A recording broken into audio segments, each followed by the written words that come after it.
timeless music. Once again, join me in welcoming Mr. Keith Nyambane on stage, who is our third panelist today. Come on, guys, do a better hand clap for him as he joins us on stage. Right there. Okay, can we do one more clap for all the panelists who are with us today? Yeah, so we are going to have a panel discussion, conversations on career development, and I'm just going to give you all an opportunity to just say hi. I know I've introduced you guys, but just to say hi, if there's something I left out on the profile or something fun we can learn about you, this is the opportunity for that. We can start with Charles.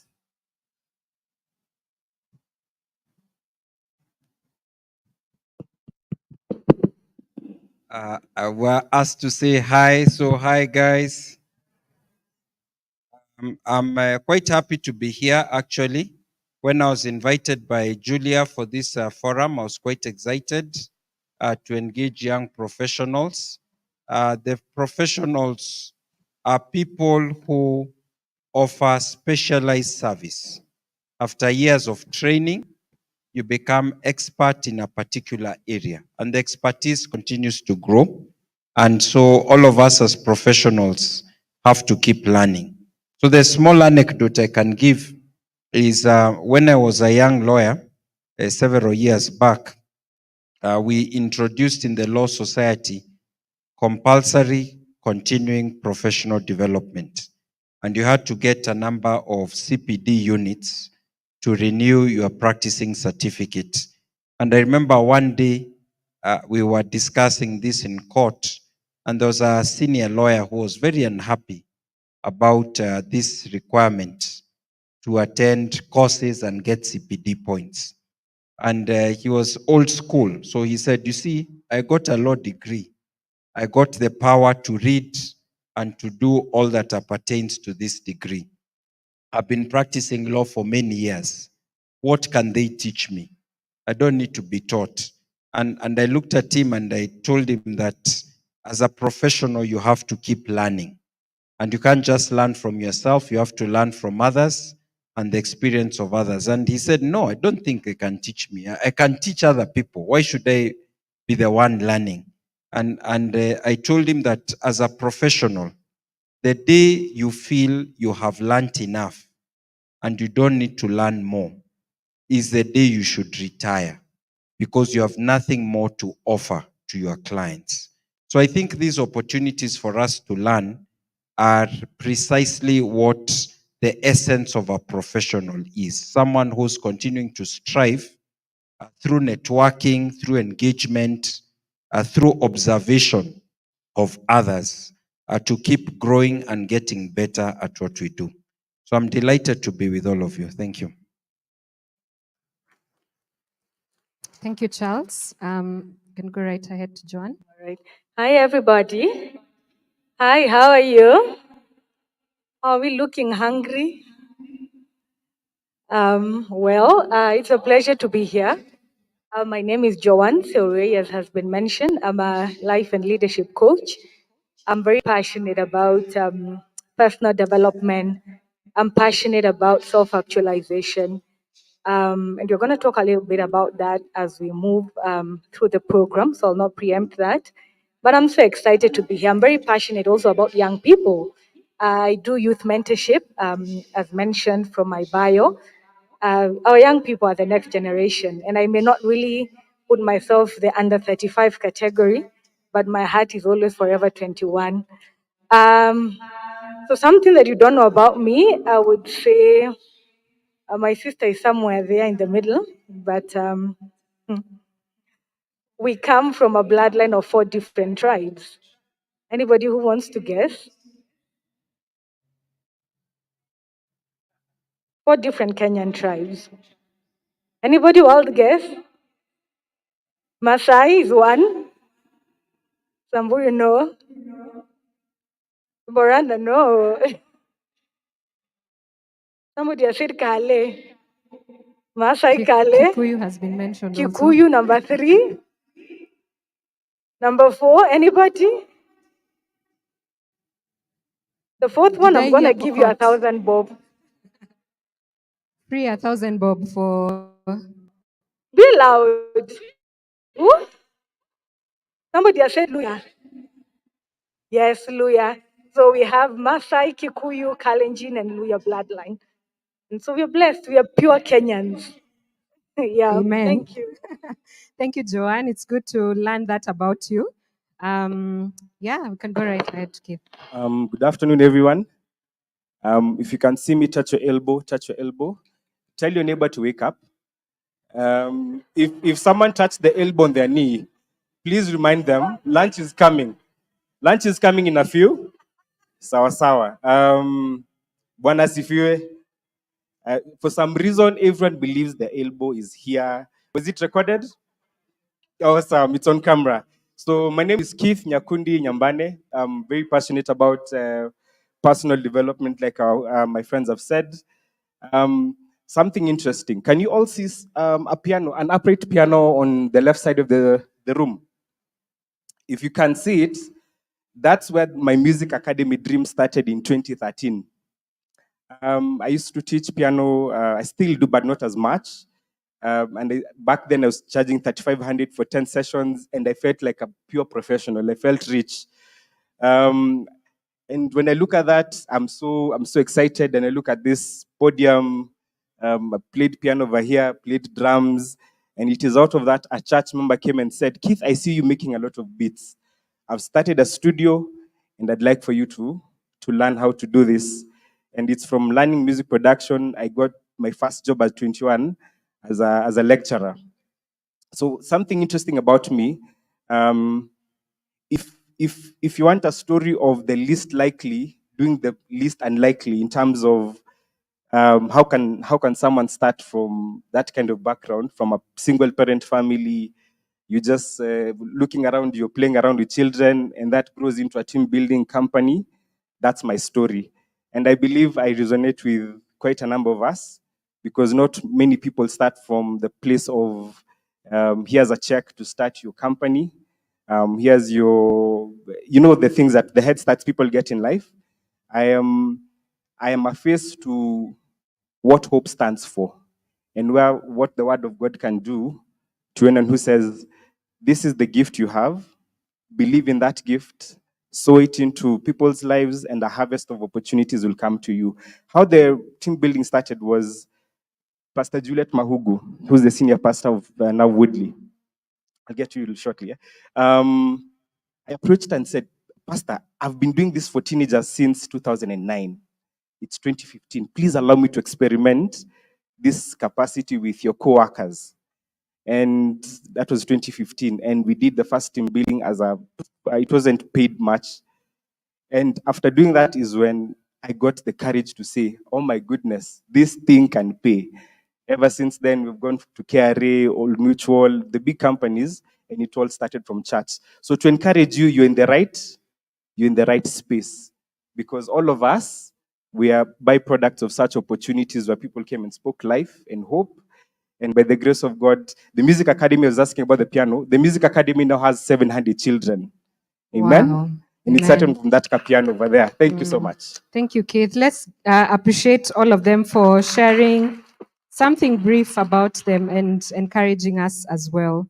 So before we step into just the discussion, I want to allow, so before we introduce the panelists, I mentioned that Charles is the chair of the Kenya Christian Professionals Forum, and we want to just learn a bit about it because we are young professionals in this room. We want to learn a bit about what is KCPF and what does KCPF do. So I'll give this opportunity for Charles to just share with us about KCPF. And because we have KCPF team members across the room, if you could just introduce them as well, so we get to know them. Thank you. Okay, thanks. I'll stand for this purpose. I said I'm the chair of Kenya Christian Professionals Forum. I didn't say I was introduced in that capacity. Our program manager is here, Kevin Yoga. Please rise, Kevin, so that we can see where you are. And we have some flyers that we've carried with us. Is there anyone else from the KCPF team who has already arrived? If there is, you can rise. Okay. Thank you very much. So these are some of the members of Kenya Christian Professionals Forum. And I'll just speak briefly about KCPF.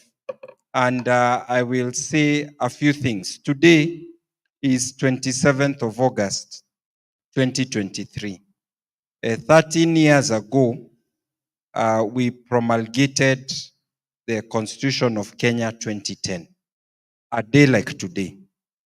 And 2 weeks after that promulgation, a number of Christian professionals came together. Our first meeting was on 9th of September 2010. And we said that we want to organize ourselves as professionals from diverse professional groups, as Christians who come from different denominations, but are coming together in an ecumenical kind of like approach to champion values that we find might be threatened by the Constitution if the Constitution is wrongly interpreted, and which we think are important for our country. So we identified 4 important values: respect for the sanctity of life, which is related to human dignity, that all of us as human beings have a dignity because we are daughters and sons of God. And human life is precious from conception until natural death. And then we identified the family, the basic cell of society. In Article 45 of the Constitution, it's called the natural and fundamental group unit of the state. And these words have been taken from the Universal Declaration of Human Rights, an international legal instrument that was entered into 3 years after the end of the Second World War in 1948. And we said that we should promote the natural family and family values as ordained by God. In Matthew chapter 19, when Jesus is asked about divorce, is it lawful for a man to divorce his wife for any reason whatsoever, or for a woman to divorce her husband? He tells them, it was not like this from the beginning. And then he quotes from Genesis chapter 1 and chapter 2, that God made them male and female, etc., etc. So this natural family as ordained by God is the second value that we seek to protect.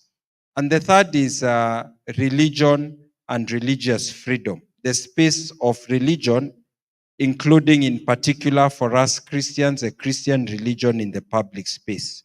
We advocate that as Christians, our Christian identity, the manifestation of our Christian beliefs, our Christian practices should not just be hidden on Sunday or in church, but they should be reflected as we move around as professionals, as we work and act as professionals. And as young professionals, when you get to the professional space, you see your elder professionals. Many of them are Christians, and sometimes, unfortunately, they may not manifest Christian values. So there is a separation between professional and Christian values. A friend of mine who was a young professional came to me and told me, Kanjama, I have a concern. I need your assistance. I asked him, what's the issue? He said, you know, when I went for my interview in the place where I got employed as a lawyer, they saw my CV and they liked my CV. And after the interview, they said they'll give me the job. And I'd put in the place of other interests and accomplishments that I had been in Christian Union. I was, I don't know in what capacity when I was in campus. And my boss told me, so and so, I also was in Christian Union. And I loved the work we did in campus. But now you've come to my law firm. I'm going to teach you how we practice law. So those Christian Union things, you leave them in Christian Union. Here, we learn how to practice law. So he was really troubled and was asking me, is there a conflict between my Christian identity and my professional identity? And as Christian Professionals Forum, we say, and we are very happy to deal with young Christian professionals, that we have to learn how to effectively integrate our faith in our professional life. And that is one of the values that we pursue. And the last is good governance and values-based education. So I'm delighted that you're here today. If any of you wants to know more about Kenya Christian Professionals Forum, you can get our flyer. Tomorrow we'll be having an event at Jomo Kenyatta University of Agriculture and Technology School of Law. JKUAT School of Law is in Karen. It is free entry from 9 o'clock to reflect on 13 years after the new constitution. What is the role of the professional? And you're invited for that forum and for the various other events that we have. So we are delighted to be together, and we hope that we can develop even stronger ways of collaborating between the young professional Christians of Sitam Valley Road and the Christian Professionals Forum. Thank you. Thank you so much, Advocate Kanjama, for that. We at least have now an idea of what KCPF does. And this is a call for all of us as young people. If we want to get into that space of, advocating for the values that we stand for as Christians in the marketplace, in the different spaces that we are in, I think KCPF offers that opportunity for us. So thank you for sharing that. So I'm going to jump right into the conversation for today as we are discussing about developing our careers. And I introduced Joanne on stage. We talked about you being a leadership and purpose coach. The aspect of purpose and passion comes up a lot in our conversations as young people. We are told, find your purpose, follow what you're passionate about. Is there a way we can connect our passions, what we are passionate about, and merge that with our careers? Is that practical? The way we say in Kenya, kwa ground vitu ni different. Yeah. I think the topic of purpose and passion is one of those things we call existential questions, the existential topics, because ideally, these are things that God put inside of each one of us. And yes, it is possible to merge our passions with what we are doing. There's this famous quote from Winston Churchill, and he said, "Find a job you love, and you'll never work a day in your life." The truth is, it's not black and white for everybody. It's not that straight of a line. Life has curves, life has potholes. And so, yes, every one of us would want to do what we love, but at times people may be forced to take jobs because they need to pay bills or they just need to earn a living. But it is possible to merge our passions and our careers. And I'll speak of 3 or 4 main things just real quick. And the first thing is you need to identify what your passions are. We tend to think we know, but as a coach, one of the things I encourage my clients to do is write it down. Have a list. Do you really know what your passions are? And at times, if it needs for you to go back into history, what are some of those things you'll have to do that maybe you stopped doing because life happened? Yeah. So ask yourself, what are those things that ignite you? Because your passions are those things that you do that give you life. They ignite you, they make your soul come alive. Ask yourself, what are these things that I love to do? And once you have your list, a very elaborate list, the second thing then you can do is you need to match your passions against possible careers in that industry. So this one will work 2 way. For instance, if you are yet to get employed, you're yet to get into the job market, you have the advantage of a clean slate. You have a blank check. So if maybe you love anything to do with cooking or culinary experiences, then you could look at what careers match with that. You could be a chef. You could start your own restaurant. You could be a food blogger or vlogger. In the world that you guys are born in, especially Gen Z and Gen Alpha, um, most of the jobs are really virtual. You don't really have to be there in person. And so there's that advantage. So if you're yet to get into the job market, you have the advantage of matching your career or your passions with possible careers in that space. But if you're already in the job market, you're already employed, then you could look out for opportunities that exist that maybe you've not been noticing. So, for instance, if you're an accountant in your organization and yet you're very passionate about food, what are some of the things you could do? You could start making lunch or sandwiches for your colleagues. Our brains have something interesting we call deletion. These are filters of our brains that many times when you're not looking for something, your brain deletes it. But anytime you know of a possibility, your brain will start noticing opportunities in that area. So I would say the first thing, identify your passions. Number two, match your passions against careers in that space. And the third thing, then I would say, is get practical. Because sometimes we can think we are passionate about something, but maybe you're not competent at it. And so it might be dangerous to base your career off of something you love, but you may not really be good at it. I'll give an example. When I was younger, I really loved cooking, and everybody in our family is an excellent cook. But my food was horrible. It was poisonous to the human being. I just could not make good food, and yet I was very passionate about it. Yeah. So you need to, and one of the ways when you decide to get practical, you could decide to shadow somebody in an organization. You could decide to go for an internship, volunteer. Yeah. So that then you make sure that you're competent, and if you feel you're not competent enough, get a training. There's a lot of online courses that are free. Get some training, get some education, get somebody to mentor you so that then you're competent enough to base your career off of your passions and earn a living from it. Yeah. Great.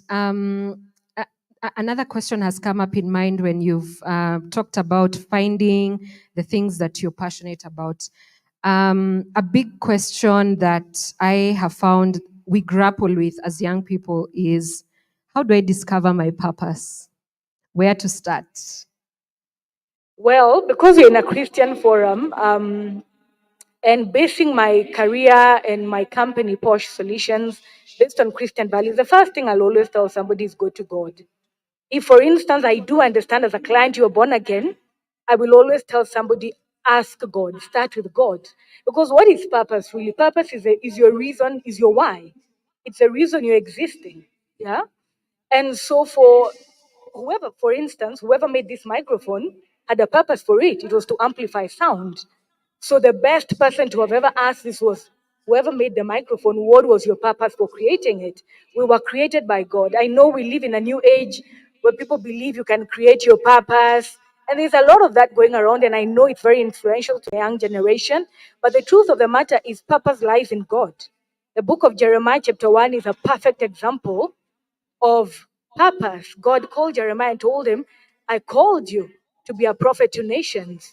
So, purpose number one, you can find it from inquiring from God. The second thing I would also say is write down what you would want your legacy to be. What would you want to be doing 10, 20, 30 years from today? Yeah? What are some of those things you'd want to be remembered for? Because the thing is, Julia, purpose is about service. Purpose is never internal. It's about our contribution to the world. It's our offering to the world. So how do you want the world to remember you? The other thing also, again, is look at your passions. What are those things you're passionate about? And many times our passions and our purpose are very linked. Yeah. The fourth thing I would also say is ask people around you what they notice. Many times we tend to have blind spots about our lives. You don't even know that you're actually good at this. For you, it comes too naturally that you don't even notice that, you know what, this is actually something. There's something here. So ask people around you, what do they notice? Look at your strengths, look at your abilities, your competencies. What are you really good at that you don't even struggle to do? Yeah. Sometimes for some people, purpose also can come through pain. Painful experiences can actually help you discover what your purpose is. For instance, if somebody grew up in an abusive home, you'd find that their purpose is very linked to that. Maybe they would become a counselor, maybe they would become a lobbyist or an advocate. Yeah. So our purpose, there are many, many ways. I may not be able to expound on them right now because of the time factor, but there are many ways to discover our purpose. But I always say the first place to go is go to God. And then now there are these many other things. Go to your passions, look at your strengths, think about what you would want your legacy to be, ask people around you. Yeah. And another thing I'd also say, which is a key one, be pro-social. Because sociality is about helping people. Again, as I said, purpose is always about people. It is never about you. Purpose is not about self-gratification, what it is about me. It is always about how am I able to contribute to the world.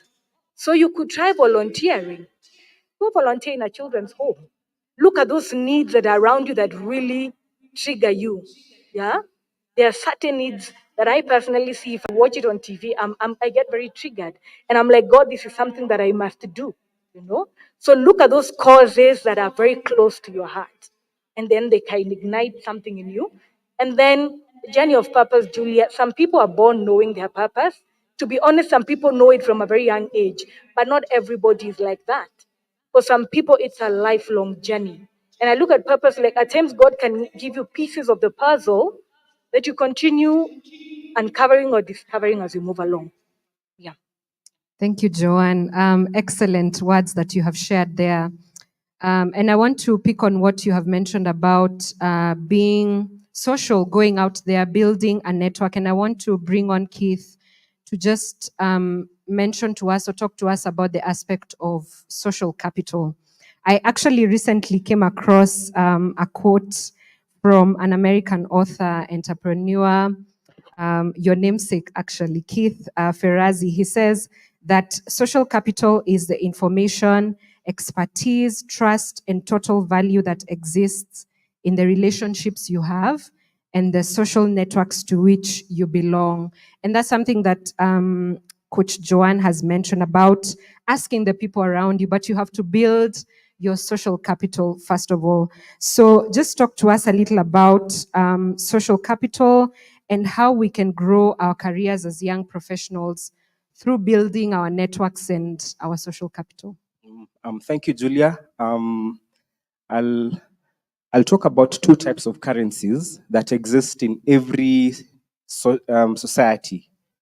The first one, I'd call it performance currency or competence currency, your ability to get the job done. And like what she said about when she cooked, people are not happy about it.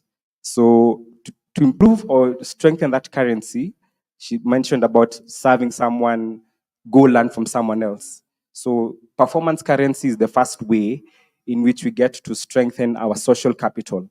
The other one is I call it the connection capital or relationship currency, where this is built on how you relate with people in your environment. And I liked Masika. Where's Masika, our MC? Please let's appreciate Masika. That was really good.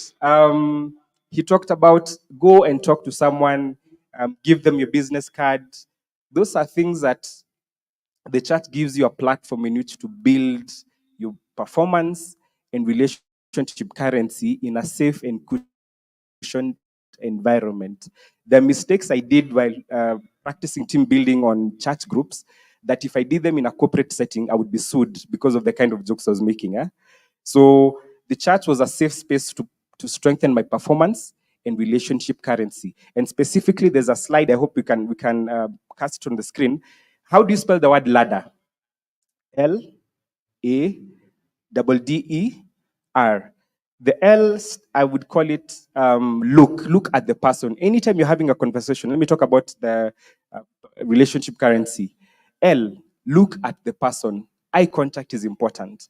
We're in a generation where young people can't have a conversation without looking at their phones. And some of you are looking at your phones as I'm saying this. So look at the person. That's letter L. Letter A, ask non-threatening questions. You'd be surprised that during the few minutes guys are being given to interact, there are guys who didn't talk to anyone because they don't know how to have a conversation. So A, ask non-threatening questions. In any space where you're interacting with people, eye contact, ask non-threatening questions. The other D, don't get distracted. Our phones are I normally say that phones are supposed to connect you to people not in the room, rather than, and not to build a wall between you and the people in the room. So phones are a great distraction. Look at the person, ask non-threatening questions, don't get distracted. The other D, don't change the subject. Again, we're young professionals, and we're in a space where many of us are trusting God to settle in marriage. Amen. Amen. Watu wameangalia chini, so it's an amen. during the team buildings, I normally say to be interesting, you have to be interested. Okay? It is much easier to make a friend by being interested in someone than trying to get them to be interested in you. So next time you're going for coffee, make the discussion about the other person and what they're about, and they'll find you very interesting. Marco Meskia? Very good. Not that he's not doing it. I'm coming for his wedding soon. So look at the person, ask non-threatening questions, don't change the subject, don't get distracted. And then ladder E, encourage authenticity. As church people, sometimes we really judge people, where someone says they're struggling with something and you immediately come up with scripture and blast it on them. Another thing in churches I see a lot is we hide behind scripture. So when someone asks you, how are you? You say, the Lord has been good. No, I'm not asking what the Lord has been doing. I'm asking how you. It is well. It is well. It is well with my soul. But how are you doing as a person? So encourage authenticity in the conversations you have. And lastly, letter R, responsive listening. Responsive listening is building a conversation based on what the other person said. For example, for the gentleman, a lady comes and says, I had a long day. And then you don't comment and say Man City, and even though Man City has won, it's okay. So that's not responsive listening. So can you remember the acronym? The L stands for? Look at the person, eye contact, very important. A, ask non-threatening questions. Threatening questions are, now where? You see the tone, eh? If I begin with attacking the other person, they automatically shut down. Then don't get distracted. Phones, it is courtesy. It is a lot of courtesy to go for a conversation. Preferably don't have your phone on the desk. Distractions. The other D is don't change the subject. And then E, encourage authenticity. And R, responsive listening. As I hand over the program, how I'm seated here, I'd gone for an event and I was seated next to Carol. Carol, you can wave. Yes. So we were in an event with Carol and she happened to sit next to me. And I practiced a lot of the things I'm saying here. Actually, all of them. Got to look at her and ask her, how are you? What did you do? I got to learn a lot of things. I asked non-threatening questions. And in our interaction, she said, actually, we're having an event for young professionals, and would you be interested to come for that event? So the two types of currencies have worked for me in very many spaces. So to answer your question, social capital is built on two things. One is performance currency. You must get your job done and do it well. And the top of my priority is always timekeeping. Timekeeping can really disqualify you for a lot of opportunities. When you go for an interview, this is a secret for HRs will tell you, they'll normally record the time you arrived for an interview. If the interview is to be at 12 p.m. and you showed up at 11:50, it is recorded and given to the people interviewing. So timekeeping is very important. You must get the job done and exceed expectations. Excellence is always doing more than what's expected or what's required. Mediocrity is doing the bare minimum to get paid. Thank you. Excellent. Let's give a hand clap for Keith on that. And I like that you brought in the aspect of excellence. I recently had a conversation with someone, and we were, just discussing how comes as Christians we are the ones who give or do a shoddy job at work compared to other people. But yet we are the ones who are supposed to be setting the standard. Yeah, when other people look at us, they can see excellence, they can see that we uphold integrity, that we are people of accountability. So thank you, Keith, for bringing that up. Before we pick some questions from the audience, I want to bring in Advocate Kanjama to just briefly talk to us about. We've put this forum together as the Social Action and Advocacy Ministry together with Young Professionals Fellowship. Why are these forums important for us? Of course, Keith has highlighted the aspect of building our social capital, but what are the advantages of having such conversations, such forums as young professionals?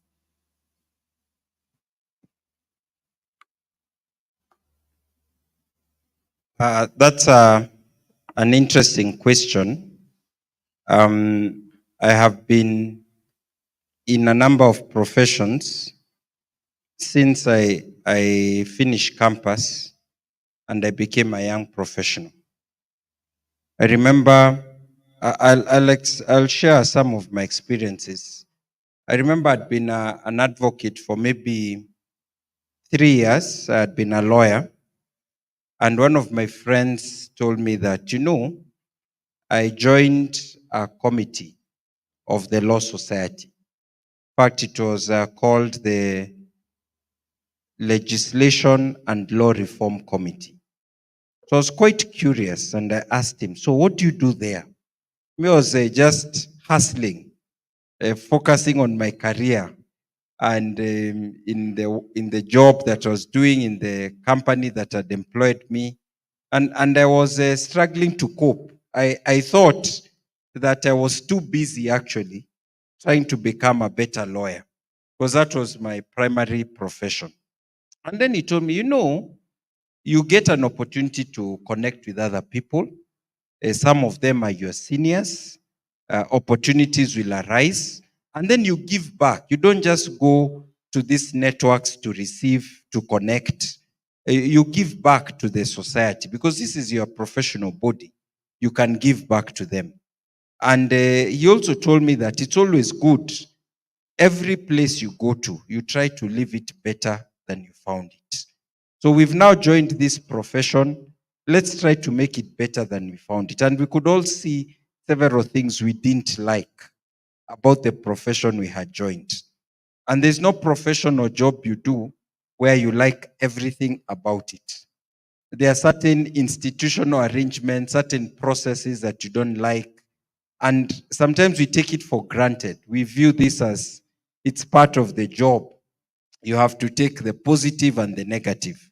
So I joined this committee. I applied the next time they were asking for those who are interested in volunteering, and I applied to become a member of that committee. And it was from that beginning that I remember my interest in joining professional groups or forums arose. Looking back, because it's almost 20 years since that time, what I can say is that those interactions have been extremely impactful. Uh, just for me and also for the people I've interacted with, I have seen how those interactions, what we are being told, the social capital, is a big chunk of what you are able to accomplish in future. Before I finish, in the 1950s and 60s, the American Army came up with a mechanism for identifying a success, those who can be successful people in the army. Because in the army, if you mess up, you lose the war. It's very painful. And they had done a lot of studies, and they concluded that the most important characteristic for success is what they were calling intelligence quotient, or IQ. So they came up with measures to measure IQ, and they would say that those who are of high IQ would join the officer corps, and those who are of medium IQ would become the corporals and sergeants, and those who are of low IQ, they would reject them from the army because they were a threat to the army. And so they implemented this for about 20 years. And by the time we were in the 1970s and 80s, they realized that IQ on its own is not a sufficient explanation of success in society. And they identified that there is another characteristic that is needed. That there are some people who are really intelligent, but their character, their ability to deal with others, to engage, to also be positive, to have kind of like a measure of a character that makes it easy for them to deal with others. And so they came up with this idea of the emotional intelligence. Emotional intelligence has to do with an element of self-control, our ability to balance our emotions, to know when the going gets tough, the tough gets going, not to give up, to have an element of restraint. So for another 20 years, they kept talking about success as being IQ plus EQ. They called it the emotional quotient. And then about the 1990s, they now realized that IQ and EQ were not sufficient on their own to account for success. that there was a third element required for success. And this element was net worth. And they said that your net worth is your network. So the idea of network, of networking, of dealing with other people. And networking is not just upwards. You network top down, up, bottom up. You network sideways, diagonal. You do 360-degree networking, because it is from the people that you interact with that your worth grows. Your network is your net worth.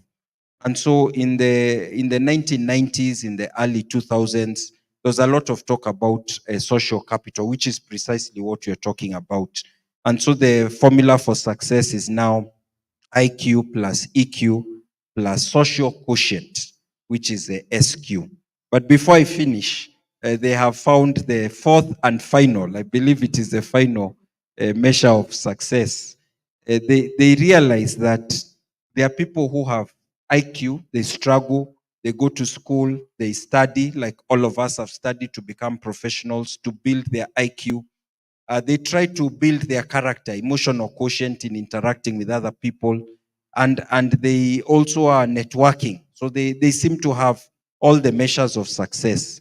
But they've discovered that even for successful professionals, when you look at their trajectory, you find that there are moments when things became really difficult.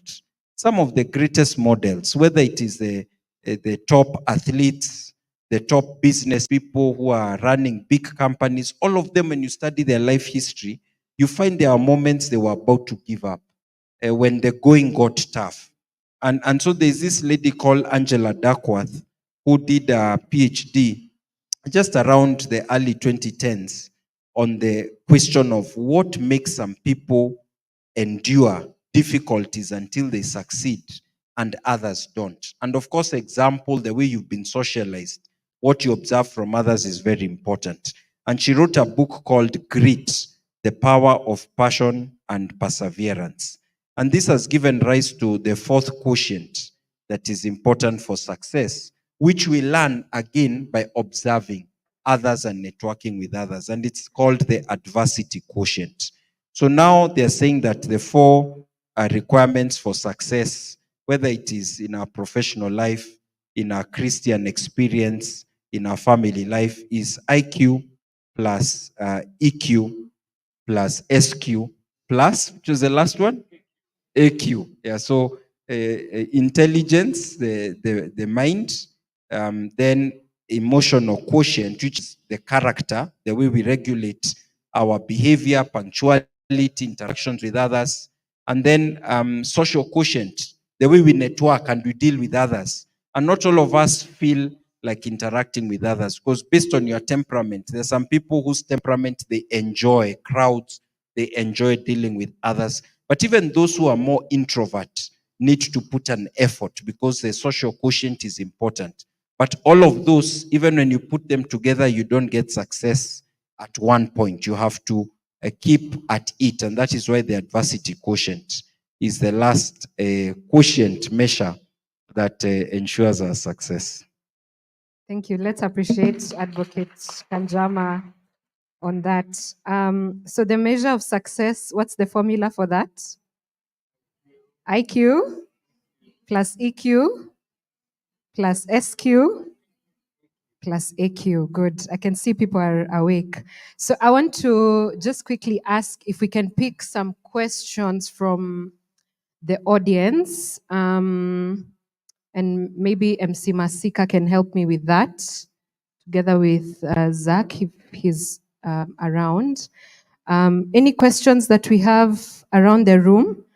You can briefly introduce yourself, tell us your name, what you do, and your question. Any question? You can shoot up your hand. I'm sure Zach and Masika will see you. Check. Great. Also, you can specify if you want any panelists to answer. Okay, thank you very much, and good afternoon, everyone. My name is Derek Kabasa. I'm in the field of employee health and safety, but also a bit of environmental sustainability. My question goes to our speaker, I believe, Joanne. I think one of the things you mentioned that passion actually to some people can be a lifelong journey. For me, I'm coming to a point of, let me say, career shifts. You've worked in a particular place, then you've developed passions for particular areas, and you are thinking of switching up, or how should you approach that process? I believe one of them is a bit of performance, currency, maybe competence and everything. But how do you view that one from a, let me say, a 360 degrees kind of lens? And what will be the first step for that? Thank you. All right. Thanks, Derek. So if I got you right, you are in that space, you want to transition from what you're doing to something else aligned with your passions. Okay. Well, transitions are very good because at times when you find that you're transitioning, then that means you're growing. Then that means you're evolving. As human beings, we are evolving human beings. And so, what I would advise, just very quickly, number one, before transitioning, this is something I would say from experience. Before transitioning, start putting yourself in spaces of that career that you desire. So, for instance, I don't know what did you say you do right now? Employee health and safety, and you want to transition into something else. I would advise before you transition into wherever your passions are leading you, start putting yourself in that environment. Start attending forums. Start networking with people around that spaces. Get even a mentor. Watch videos around what that career entails. Yeah, because many times it's very easy to be driven by emotion and say, now I'm quitting, I'm leaving, today is the last day, I'm gone. But the reality is sometimes it's not as easy. Transitions can be very complicated. I'm speaking from experience. And so the first step is start putting yourself in those spaces. Number two, prepare yourself for the job that you're looking to have.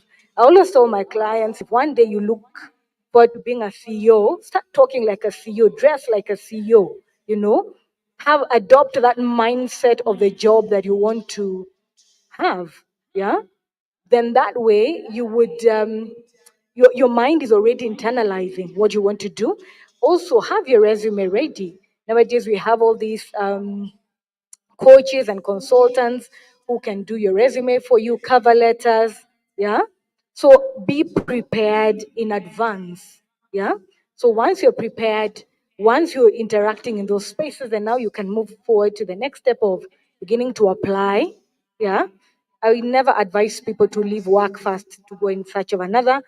It's a very tricky situation. That's what I did. It was not easy, but then also I tend to think I'm more of a risk taker. So I would advise those would be my 3 pointers, just real quick. But I guess probably at the forum we could talk a little bit more.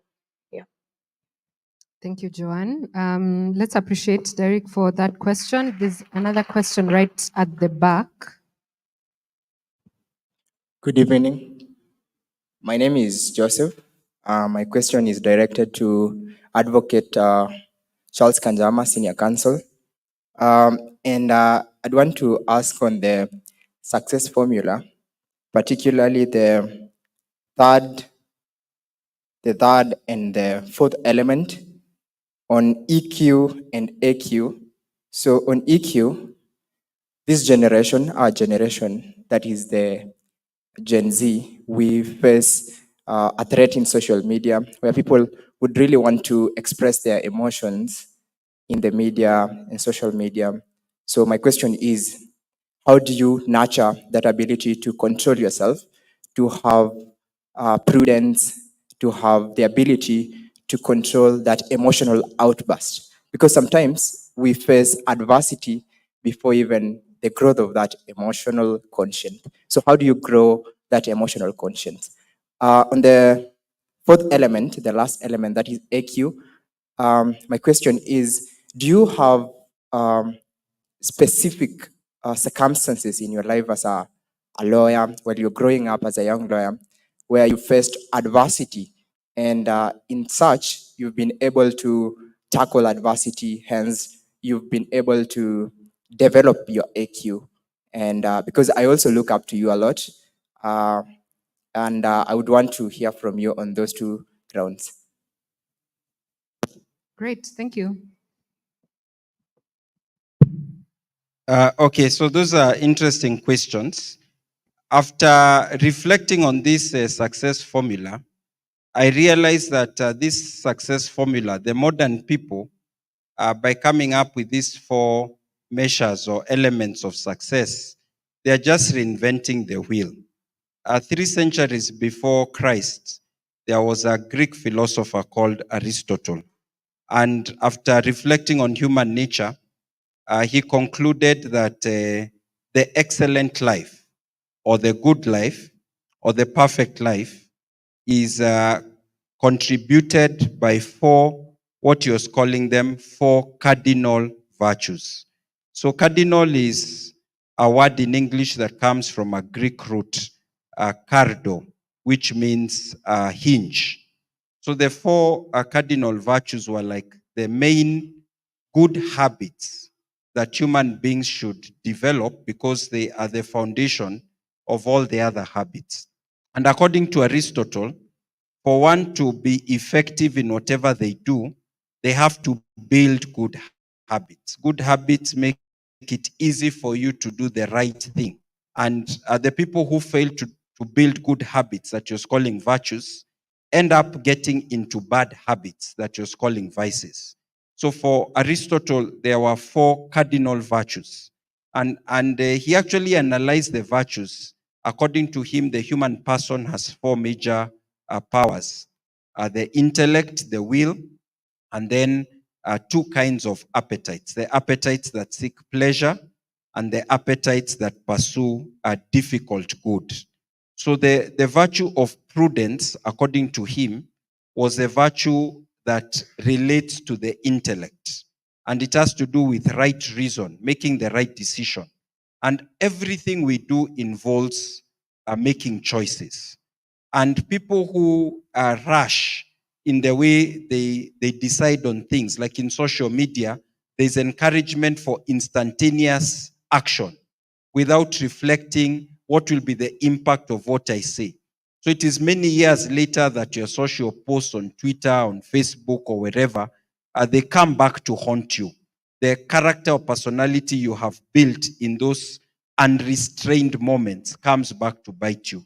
So for him, prudence was the first cardinal virtue, and clearly it is related to the intelligence quotient. And then in regard to the will, which is the power that seeks the good and that cultivates love. We seek something that we like and that we want, whether it is a person, a place, a thing, etc. He thought that the virtue that regulates the will is the virtue of justice. Because when you are seeking the good, sometimes you ignore the interests of the people around you. You just focus on what you want. So you can become selfish. And for him, the virtue of justice is related to that. And I think this is connected to the social quotient. So social quotient is not just going out there trying to get things from other people. John Maxwell, who is an expert on leadership, he says one of the laws of leadership is the law of value addition. When you add value to other people, they respond and they want to add value to you as well. But if you notice, there are some people, professionals and others, young professionals and others, whose job is just to go asking for things for themselves. They don't look like they want to give, they just want to take. So they lack that aspect of justice. And so it affects them. Even in social media, there are some people who post without thinking, what is the impact of what I'm posting on other people? They like to behave anonymously so that they can be very crude, even ruthless in their postings. If somebody was to see your browsing history, sometimes would be scandalized. Is this a Christian? Because of what you are browsing. So the persona we embrace even in social media and in other forums has to be a Christian persona. There's no time when you leave your Christianity behind because now I'm in a different space. Your first question was about the emotional quotient and the adversity quotient. So the emotional quotient is connected to what Aristotle called the virtue of temperance or self-control. It has to do with restraint. It has to do with the ability to balance your emotions and your passions. And again, it requires repeated actions. And none of us is perfect. There are times you notice you are too emotional. Maybe you fell into anger, and this affects men as well as women, men more than women. Sometimes you had outbursts, you are emotional, you judged others rashly. So as we are growing up, we realize we judge ourselves, hopefully, and we notice that maybe I was not regulating certain emotions. It has happened to me that there are times I became too passionate in my argument in court, and even the judge noticed this guy is not being completely authentic. He just wants to win the point. And you see, your relationship with your client, your relationship with the court, and this is for all professionals. I'm using examples from the law because I'm a lawyer. That relationship builds a reputation. And that reputation determines whether people will give you a job in future, how they gauge you. So I notice that when I'm emotional in my court cases, I tend to alienate the judge. In fact, I even tell my witnesses when I'm preparing them for court, try and not be too emotional. Try to be calm. The other lawyer in cross-examination will try to trigger your emotions, because when you become emotional, you alienate yourself from others. You seem to be consumed by your own emotions. So that is the emotional quotient, and it's related to self-control. It's the same virtue that makes you control yourself with food, with drink, with sexual attraction, with internet. You are being told about internet or use of phone. It's the same virtue. So it's the way you practice self-control in other areas will affect you even in other manifestations. And then the adversity quotient is related to fortitude. It's the virtue, I'll finish just now. It's a virtue that has to do with when the going gets tough, adversity. What happened in my case, because you asked the second question, I give an example. There's no professional who doesn't face adversity. You do. There is a time, for example, you're not getting a job. I remember early on when I set up my law firm, after 2 years of working in another law firm, some of my friends told me, no, Kanjama, you are not going to be very successful as a business person, because when you set up your firm, you're both a professional and a business person. And asked him why. And he said, I've noticed that you try to have too much. According to him, I was trying to practice my profession with too much integrity. And he felt that for you to be really effective in business, you have to be ready to compromise a bit, cut corners, maybe, you need to be a bit of a wheeler dealer. And he told me, you will be good if you're employed in another organization, but you don't expose yourself to that side because you will not do it well. And so after I set up my law firm, because I took it as a challenge, after maybe half a year or 9 months, I realized that we were growing very slowly. We were struggling. And some of our colleagues were thriving. And actually, my partner came to me and he told me, Kanjama, this thing is not working. What is happening in the profession is people are ready to give kickbacks, to do facilitation, to get work. You've said we don't do this thing. It's not working. And so I was stressed because it's true that we're losing certain opportunities. And I told my partner that maybe what we can do is let's examine the environment. Let's do a study and see, is everyone doing it? And so after a month, we were asking people quietly what is going on. So we both did the study. We came back and I asked him, so what was your finding? He said, most people are doing it. In fact, 90% of the guys, that's how they are making good bucks and getting good deals. This country of ours, corruption, this is how things are. And asked him, and what about the other 10%? He said, yeah, there's a 10%, 5 to 10% of guys who are straight. And asked him, are these just small law firms or also medium-sized and large law firms? He says, yeah, even a few medium-sized and large law firms. I'm not talking about the state of the legal profession today. I'm talking about 20 years ago. And I told him, then maybe we can try to be part of this 10%. It's going to be a challenge. And you get opportunities where if you say that, no, me, I don't engage in any facilitation, whether it is with the courts, whether it is with the other party, you lose opportunities, but you keep at it. So there's a cost to be borne for integrating our Christian principles into our professional life. But if you are ready to do it, you go through those difficult moments, but eventually you get your breaks. They come because ultimately people want high quality service, not the guy who gives kickbacks. So the guy who gives kickbacks can get short-term gain, but in the long term, well, some of them also seem to survive in the long term, but in the long term, those who do things well eventually thrive. Thank you. Let's appreciate Advocate Kanjama on that. I like what you mentioned about social quotient, that it's a two-way street. I benefit and other people also benefit. So I can see time has really gone. We'll pick one more question and then we'll come back to the panel discussion. Oh, okay. So many questions across the room. Okay. Okay. So let's pick all the questions. Maybe we can merge them together when the panelists respond. Yeah. Keep it short and straight to the point. Evening, everyone.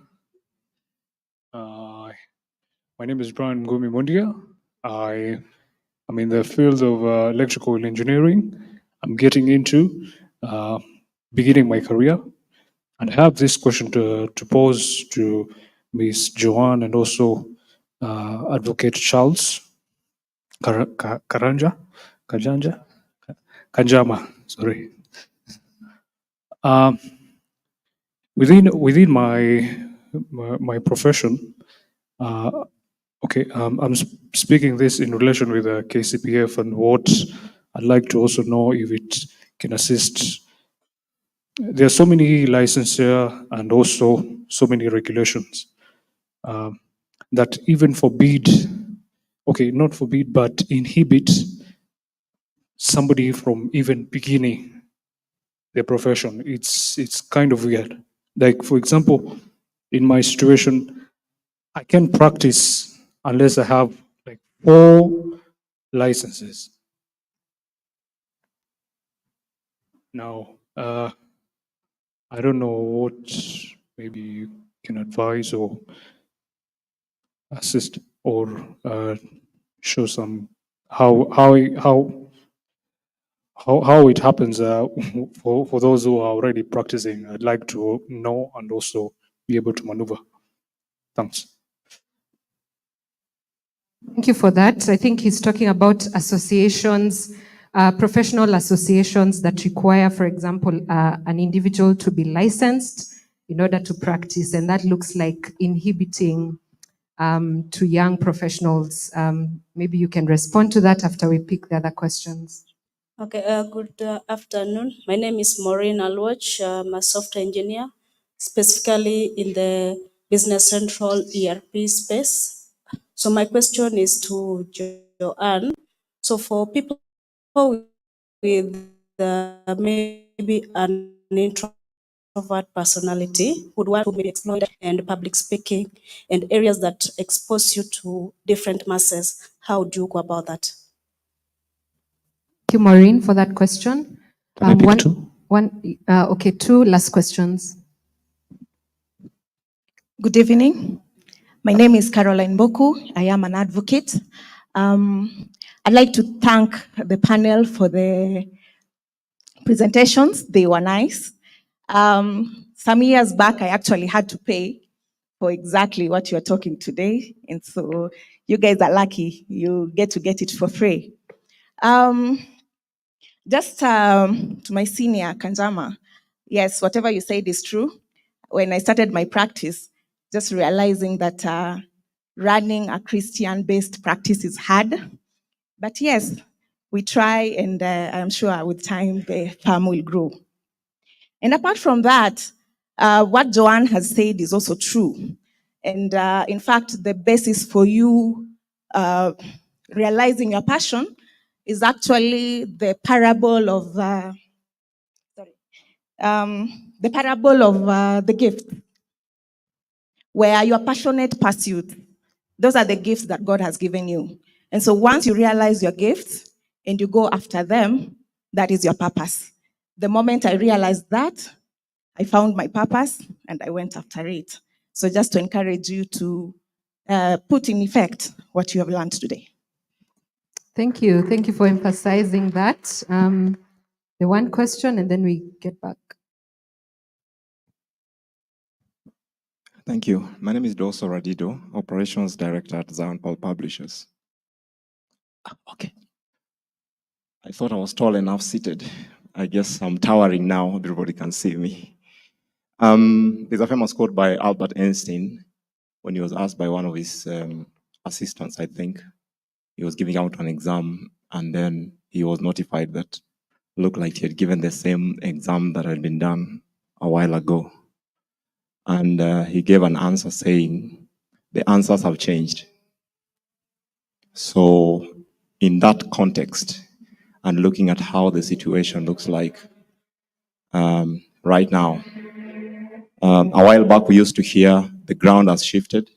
These days we know the ground is shifting very fast. So that by the time you get out of school to go do what you are studying, things don't look like what you are doing in class.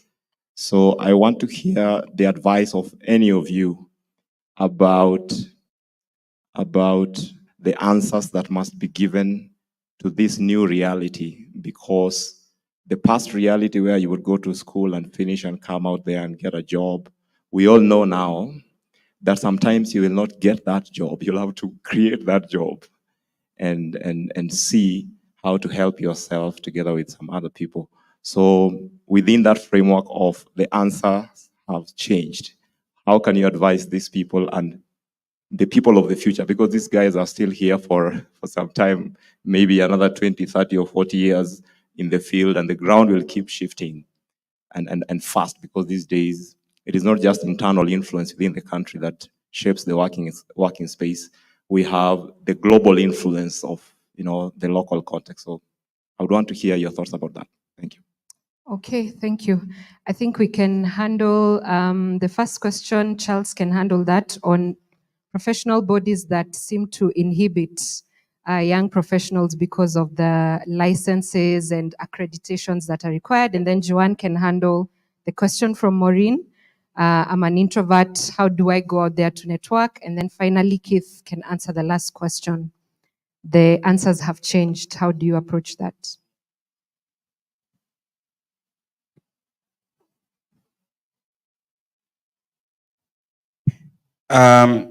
It's the unfortunate reality that the professionals who are there before, they create structures to kind of like give them some form of monopoly. And the logic of monopoly is that we have undergone training. We want to secure a certain standard of service. So we are telling the society, in return for you giving us a monopoly, we are going to ensure that the standards of service in this profession, whether it's medicine, engineering, architecture, law, accountancy, etc., are of a certain high standard. So it's like a social contract. The unfortunate thing is that that social contract, which has been designed with a good purposes in mind, can be misused. Like anything else can be misused. And those who are already in the professions sometimes start feeling threatened by those who are coming in. And so they keep increasing the barriers to entry in the profession. So every person who goes into a regulated profession, like engineering, there's some professions that are not regulated, like say computer science. When you go into a regulated profession, it's the reality of what you have to deal with. So you have to be patient, go through the process of mentorship or training. Sometimes it's called pupillage, it's called internship, and get the minimum requirements so that you can then open your own practice. But you can also lobby as professionals to ensure that those standards are made reasonable, that they don't keep being raised so that they can discourage, because they are raised and then they discourage the young from participating. But the last point I will say, which applies both to regulated and to non-regulated professionals, is that those professionals who have more experience, they have a brand, they have recognition, they have track record. They've done a lot before. So they tend to quote higher prices. That's the way the market works. When you're a younger professional, you are looking for experience. So you have to be ready to get more learning, to have more of the modern advances or innovation in your field, to become technologically adept, and then to use what you have an abundance of, which is your time and your skill, to be ready even to charge a bit less so that you can build the clientele. So in the competition space of professionals, the fact that one is a young professional doesn't have to be a disadvantage.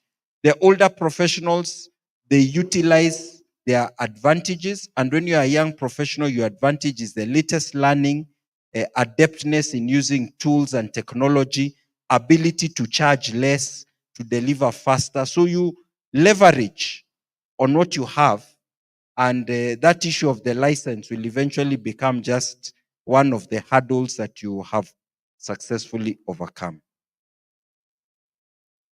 Thank you. I hope your question has been answered well. Joanne, we can go to you. All right. Maureen? Okay. I like what you asked because sometimes people look at introverts like being an introvert is a disability.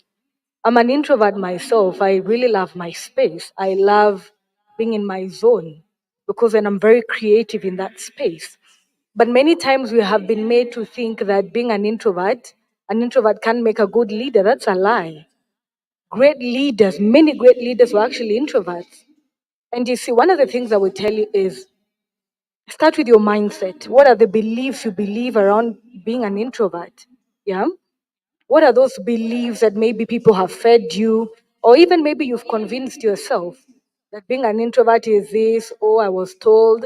I remember somebody once told me, I know they did it in good taste, but they told me that I should be like a certain extrovert. And it's not something that you just turn on and off. I know who I am. I was created like this by God, and I love my introversy. So, number one, examine what your mindset is around being an introvert. It's not a disability, it's your ability, it's your personality, it's what God gave you, and He knew that it could work in the environment that He puts you in. Number two, I would also say if you're talking about networking or speaking or being in an environment where people are, sometimes you just do it afraid.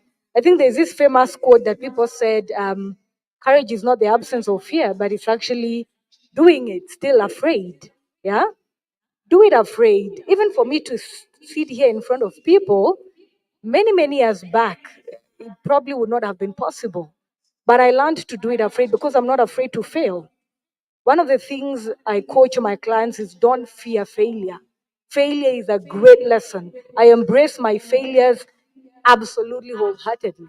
So try, try and fail and go back in the evening and ask yourself, what could I have done differently? Yeah? Like what you did now, asking a question in front of this whole crowd, that was doing it afraid, if you were afraid in the first place, though you didn't really sound afraid. Yeah? Start by putting yourself in those environments that make you fearful. Because as human beings, again, I said, we are evolving. And even when you talk about being an introvert, I'll compare it with color energies. When we're doing coaching and assessing people's personalities, I'm what you'd call a blue green. I'm very diplomatic in nature, but I'm also very analytical. I'm very detail oriented. And so, ordinarily, people would think that that is a job for back office. But I also don't choose for people to define spaces that I can be in. Yeah. If I had chosen that, then maybe Julia would not have Julia would not have known me. Yeah. So put yourself in those spaces that make you afraid. Don't be afraid to fall. Try. Yeah. Examine your mindset. Also, I would also say practice. Yeah. I was coaching a client once who was really afraid to take any leadership position. And they formed a group, and somehow people thrust her into leadership. And she became an excellent leader in that group of theirs. Yeah? So put yourself in spaces where people can know your abilities. Because even as an introvert, you have very peculiar, unique abilities. So ride on those, maximize those. You understand? So it's not a disability. Introverts make amazing leaders. I'm a life and leadership coach, so I'm talking from experience. I have coached people who are introverts and they make awesome leaders in organizations and even in business. Yeah. I would also say, find your tribe also. Find people who can give you honest feedback. Yeah. For instance, in a forum like this, like now for me, my sister is there, one of my girlfriends is there, Maureen. After this, I'll ask them, what could I have done better? Find people who can be honest with you, who can tell you, you know what, hapo uliongea sana, ama hapo you didn't expound very well. Find your tribe, find people who can give you honest feedback, people who are even willing to put you in those spaces. I remember one of my former bosses had a knack for that. When I was serving as her PA, I was really more of back office. And I remember one day we were with some partners and she told me, Joanne, you're going to do the presentation. And I'm looking at her like, no, I don't think so. And she looked at me very sternly and she said, you're going to present. And I knew this presentation front to back because I'm the one who had prepared it. But there was always somebody else, an extrovert, who used to present. But she put me in the spotlight of today you're going to try. So find the people who can put you in the spotlight. Yeah. So that's what I would say for now. Excellent. Thank you, Joanne. If possible, briefly, Keith, on the last question that we had. Are we all still in the room? Okay. So to your question that you said that the answer has changed. And irrespective of the industry you're in, my mentor, thank you for what you said, and it's very interesting. My mentor said, growth is the only guarantee that tomorrow will be better than today. It doesn't matter if you're a lawyer, if you're a doctor, growth is the only guarantee that tomorrow will be better than today. And so you can't rest on yesterday's success and live and survive today. Nokia is an example. I wrote devotions using a Nokia phone, and then the IDEOS came. That was in 2013. And Nokia were like, no, we've been running this industry ever since. We've been connecting people.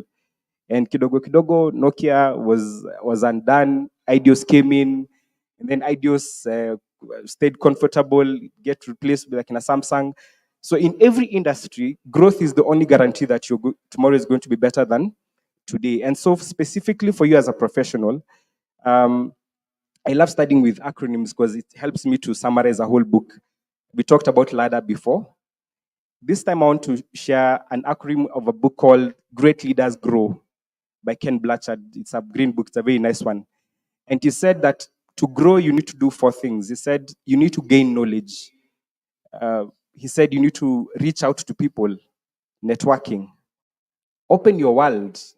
Don't just have just from the office to home to church. Open your world. I like the question a gentleman at the other side was saying about, I'm getting an interest in another industry. That's very important. So gain knowledge, reach out to others. You have to be intentional in networking. And we talked about ladder. Open your world. Go for such forums. Whenever you see something interesting, please engage yourself. And then W, walk in wisdom, which is counsel and feedback. Counsel has to do with the future. Feedback has to do with the past to the present. What Coach John was saying here, that immediately after this session, she has a circle of people with whom she'll get to say, what did I do right? What did I do wrong? That's feedback and counsel. So have you learned? Intentionally gain knowledge, reach out to others, open your world, and walk in wisdom.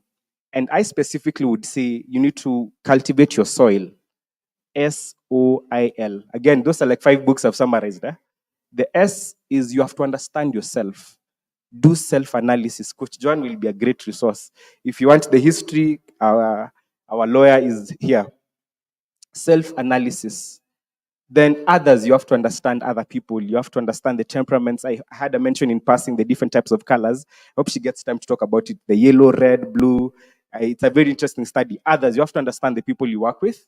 Then your industry, you have to understand the industry that you're working in. I'm in the people business, and I have to do a lot of studying. Also to mention about the gentleman at the corner, please do what feeds you until before you do what fulfills you. Okay?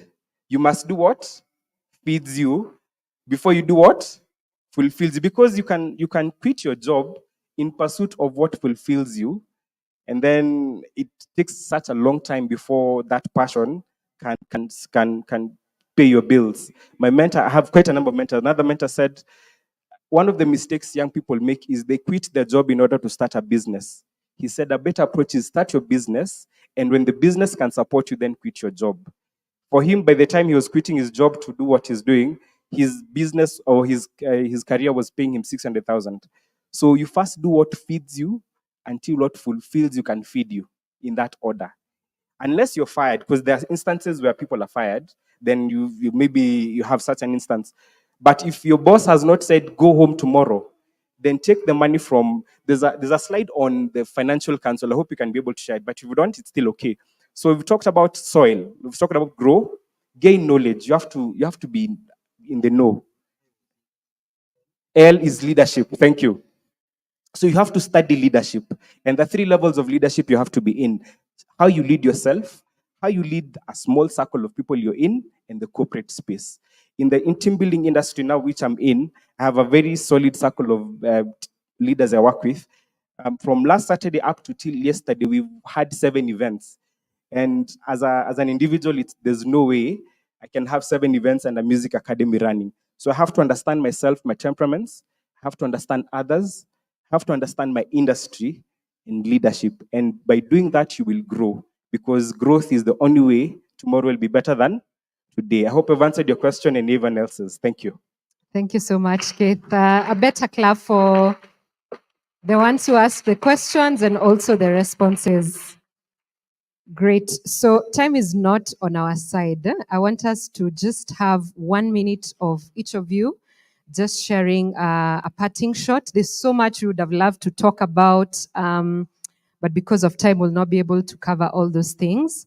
So for now, 1 minute for each of you. Just share with us a parting shot. Encourage the young people that are in this room. Something, if we are to forget everything, what's one thing you don't want us to forget?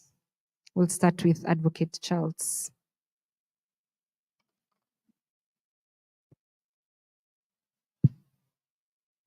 I'll start by asking a question. Do you have an idea how old Jesus was when he died on the cross? Does anyone have an idea? How old was Jesus when he died on the cross? Sorry? 33. And how old was he when he started his public ministry? Sorry? 30. So Luke chapter 3, verse 23 says that Jesus was about 30 years of age when he started his public ministry. And we know from a study of the Bible and also the history of the time that his public ministry lasted about 3 years. What did Jesus do from when he was 12, which we read about in Luke chapter 2, verse 40? He went to the temple for a few days. He got lost. He spoke to the teachers in the temple. What did he do from when he was 12 to when he was 30? Why did he wait so long to start his public ministry? Jesus was celibate. In those days, men would be marrying at 18, 20, 21. Women at 16. Because, they didn't have high school. They didn't have university. What was Jesus doing all those years? Why was he waiting? What was the whole idea of that hidden life of Jesus? Because we know from theology that every action he did in his hidden life in those 18 years, after, because for the Jews, after you reach 12, you are like an adult. That's why he goes to the temple. Now he has the duty as everyone else. Everything he did in his hidden life, in his public life, even when He was in the 3 days of the Paschal mysteries when he was hanging on the cross for 3 hours. All of them had a divine effect. I think one of the reasons why Jesus spent 18 years working as a carpenter, first of all, as an apprentice in the workshop of his father Joseph. And we see there are times he's called the son of the carpenter, and there's a place in the Bible is called the carpenter, was to tell us the value of our ordinary, everyday professional work. One of the Christians who lived in the 2nd century imagined that when Jesus was in the carpentry, because he was God, if he was making a table and one leg was a bit short, you just take his hand and do like this, and the leg would become the same size as the others. So he wrote a gospel. It was called Gospel of Thomas, with some of his imagination of how Jesus used to operate. And the Christians of the time rejected this imagination of Jesus. They assumed that Jesus lived an ordinary life. He was God, but he was man. And I think he can be a model for us as professionals. That those things we do every day in our ordinary everyday life, with some successes and failures, because we are learning. We've heard about the growth mindset, that continuous effort. Jesus was telling us by his 18 years of hidden professional work as an apprentice and then as an expert carpenter, that there's value in all the little things we do in those moments. So long as, like him, we do those things well, we try to do them well, the little things, and then we offer them to God. We do them with a spirit of prayer and a strong relationship with God. So that is my appeal to us, that this professional life of ours is actually one of the ways of imitating our Lord and Savior.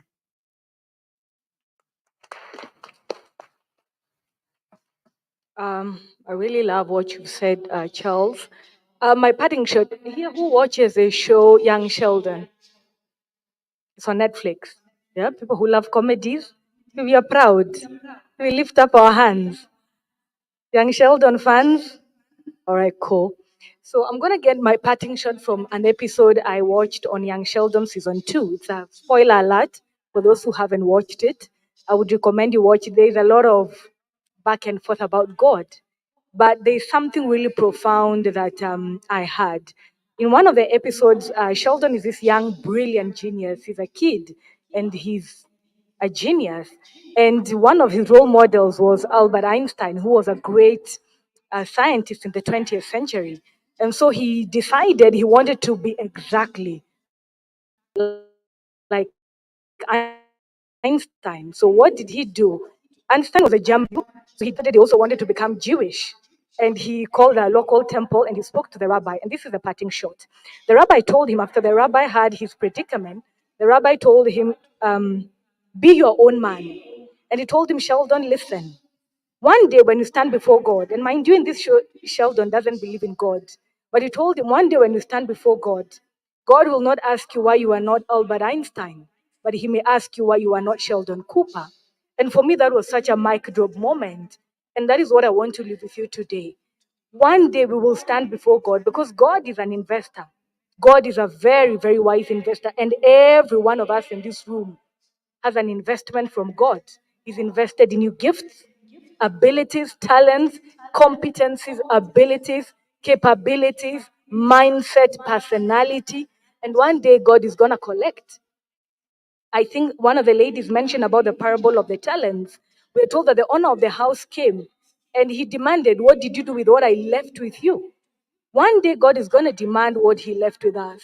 And many times we give the excuse of when I get money, when I get married, when I get support.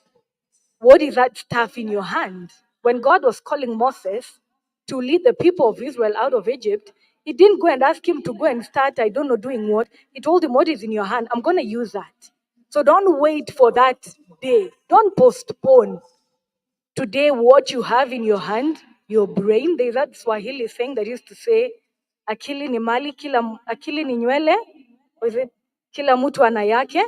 So every one of us here has an investment from God. And God will not ask you why you are not somebody else. He won't ask me, Joanne, why you are into Keith. He won't ask me why weren't you Julia or Charles. He'll ask me why weren't you Joanne Silray. And I will be accountable before God. So that is what I want to leave with you.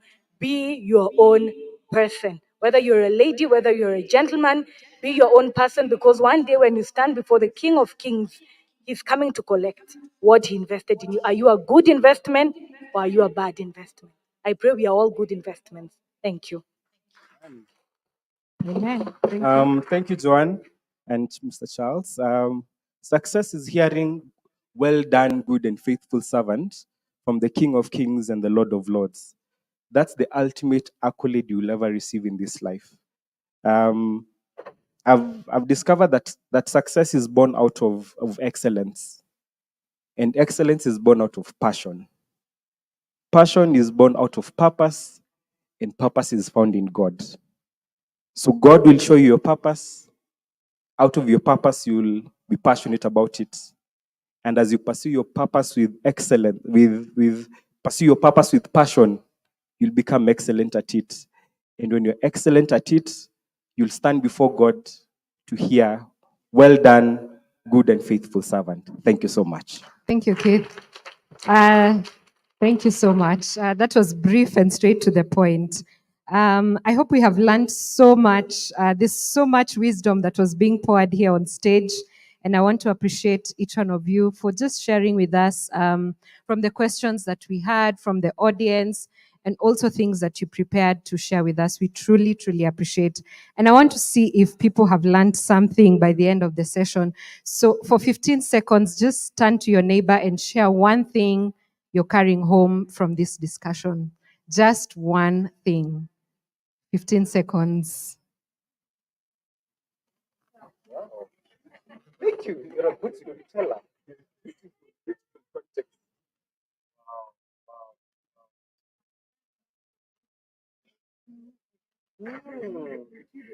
9 seconds now.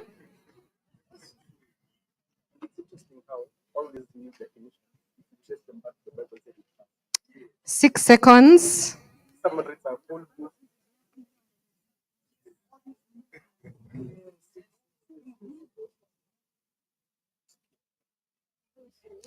2 seconds. 1 second. Great. So has your neighbor shared with you what they learned? Oh, there's one that has really encouraged you. Yeah, that's really good. I think for me, my take home was one of the things that Joanne mentioned, that to discover your purpose, you have to ask the maker, you have to go back to ask, why did you create me? For what reason? For what purpose? And why did you create me the way I am? So thank you once again. I want us to give a round of applause as the panelists head back to their designated seats. Let's keep appreciating them. There's so much they have shared with us today, which is very valuable.